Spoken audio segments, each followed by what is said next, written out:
بدامنی کے واقعات پھیلانے والا عنصر، یا دوسرے الفاظ کے اندر میں کہوں، کوٹ کروں تو دہشت گرد انہوں نے محمد بن سلمان کو ڈکلیئر کیا تھا، یعنی انہوں نے کہا تھا کہ یہ یمن کے اندر ایسی کاروائیاں کرتے ہیں جس کی وجہ سے ہم نے ان کو یہ نام دیا ہے۔ تو اس حد تک اختلافات تھے، اس حد تک دشمنی تھی۔ اور پھر زیادہ دور مت جائیے، بلکہ ابھی ریسنٹلی جو بلومبرگ کی بھی خبر سامنے آئی، اس میں بھی لبنان کی جو موجودہ حکومت ہے اس میں سعودی عرب اور UAE کے حوالے سے یہ خبر سامنے آئی تھی، یا یہ دعویٰ کیا گیا تھا کہ لبنان کی حکومت کو ان عرب ممالک نے یہ پیغام بھیجا ہے کہ اگر آپ سعودی عرب کے ساتھ کوئی تجارتی معاہدہ کرنا چاہتے ہیں، یا آپ یہ چاہتے ہیں کہ لبنان کی تعمیر نو کے لیے ہم اپنا کردار ادا کریں، تو آپ کو اس تنظیم کو پہلے غیر مسلح کرنا پڑے گا، ان سے اسلحہ لینا پڑے گا، اس کے بعد ہم آپ کے لیے کرنے کے لیے تیار ہیں۔ لیکن اس کے بعد اس تنظیم کے سربراہ کی جانب سے ایسا بیان آنا، اور اس سے پہلے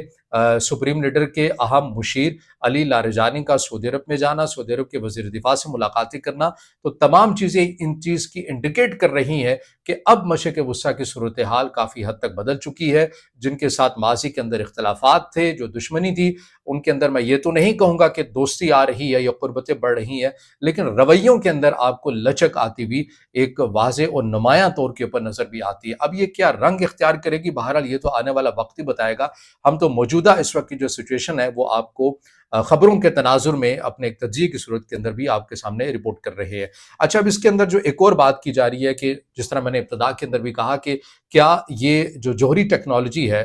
یہ تبوک کے اندر تعینات ہوگی، جو پاکستان کے وزیر دفاع خواجہ آصف کی جانب سے جو سٹیٹمنٹ دی گئی ہے کہ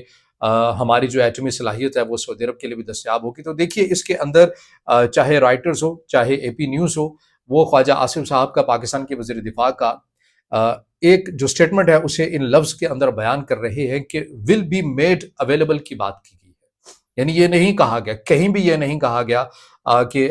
ہم ٹرانسفر کریں گے، ہم منتقل کریں گے، ہم تبوک میں یہ تعینات کریں گے۔ اچھا، تبوک کی بات اس لیے کی جا رہی ہے کہ اس میں ظاہر ہے اگر آپ تبوک سے اسرائیل کا فاصلہ دیکھیں تو تل ابیب تک 400 سے 450 کلومیٹر فضائی فاصلہ یہ بنتا ہے، اور ایلات کا 244 یا 246 کے قریب بنتا ہے۔ تو اس لیے سوشل میڈیا کے اندر یہ باتیں بہت زیادہ تیزی کے ساتھ گردش کر رہی ہیں کہ پاکستان جو ہے وہ ممکنہ طور پر اپنی جو ایٹمی یا جوہری ٹیکنالوجی ہے وہ سعودی عرب کو منتقل کرے گا، اور سعودی عرب کے اندر تبوک میں منتقل کرے گا، کیونکہ اسرائیل وہاں سے بہت قریب ہے۔ اس خبر کے اندر یا ان دعووں کے اندر ہم نے بہت سرچ کی، اس خبر کو جانچا، اسے سمجھنے کی کوشش کی، مگر کہیں بھی ہمیں واضح طور کے اوپر سرکاری سطح کے اوپر نہ ہی کسی پرسنالٹی کی ایسی کوئی اناؤنسمنٹ ہمارے سامنے آئی ہے، اور نہ ہی کسی مین سٹریم میڈیا کی جانب سے یا بین الاقوامی یا قومی یا سعودی عرب کا حتیٰ کہ جو نیشنل میڈیا ہے اس کی جانب سے بھی اس خبر کی کوئی ہمیں تصدیق نظر نہیں آتی ہے۔ تو آپ یہ کہہ سکتے ہیں کہ فی الحال یہ ایک عوامی جو جذبات ہیں ان کی ایک ترجمانی یا ان کے تناظر میں تو ایک رنگ ہمیں نظر آ رہا ہے، لیکن اس کے اندر حقیقت نہیں ہے۔ اب یہ دعویٰ ہے، اس کے اندر کسی قسم کی تاحال ابھی تک کوئی صداقت نہیں ہے، یا اس سے جڑی جو اب چیز آئے گی وہ بھی یقیناً آپ کے سامنے رکھیں گے۔ تو یہ جو بات خواجہ آصف صاحب کی جانب سے کی گئی ہے کہ will be available, will be made available, اس کے اندر جو چیز ہے وہ منتقل کرنے کی بات نہیں ہے۔ منتقل کے اندر ظاہر ہے پاکستان بھی یہ بات سمجھتا ہے، سعودی عرب بھی یہ بات سمجھتا ہے کہ منتقل کرنے کے اندر بہت زیادہ بین الاقوامی جو قوانین ہیں وہ آڑے آ جاتے ہیں، اور اگر پاکستان نہ صحیح لیکن سعودی عرب کم از کم یہ چاہے گا کہ وہ بین الاقوامی جو رولز ہیں ان کو نہ توڑے، کیونکہ وہ امریکہ کا ابھی بھی بہت بڑا اتحادی ہے، اور امریکہ کی اور سعودی عرب کی جو ایک دفاعی تجارت ہے وہ تقریباً 75 ارب ڈالر کے قریب بنتی ہے، یا شاید اس سے بھی زیادہ بنتی ہے۔ یا آپ یوں سمجھ لیجئے کہ سعودی عرب کے پاس جو اسلحہ ہے وہ 80% جو ہے وہ امریکہ کا دیا ہوا ہے، اور مزید بھی ایگریمنٹ جو ہے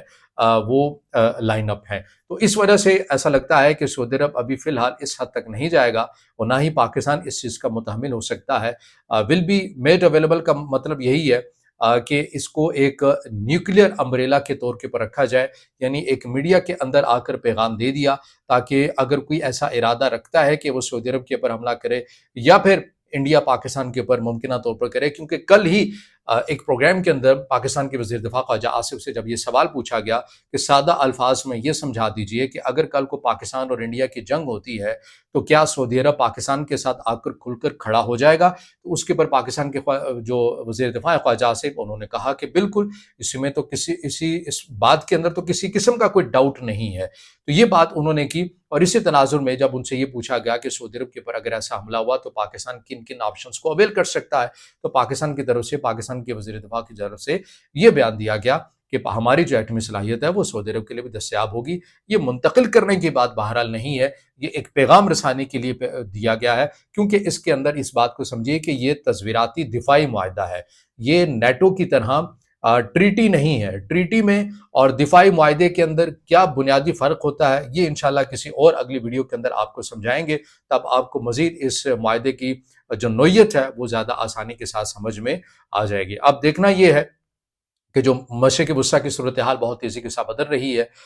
یہ کیا رنگ اختیار کرتی ہے؟ کیا اس معاہدے کے بعد مشرق وسطیٰ کے اندر خطے کا توازن تبدیل ہوگا؟ کیا دیگر ممالک جیسے کہ پاکستان کے نائب وزیر اعظم اور وزیر خارجہ اسحاق ڈار نے کہا کہ دیگر متعدد ممالک نے بھی وہ ہم سے ایسا معاہدہ چاہتے ہیں، کیا ان کے اندر ایران بھی شامل ہو سکتا ہے؟ کیا ان کے اندر دیگر UAE، قطر، عمان، بحرین یہ بھی شامل ہو سکتے ہیں؟ ان کے اوپر، ان تمام چیزوں کے اوپر آپ کی کیا رائے ہے؟ اس سے جڑا آپ کا کوئی سوال ہو یا رائے ہو تو ضرور دیجیے گا، ویڈیو کو لائک کیجیے گا، دوستوں کے ساتھ شیئر کیجیے گا اور چینل کو سبسکرائب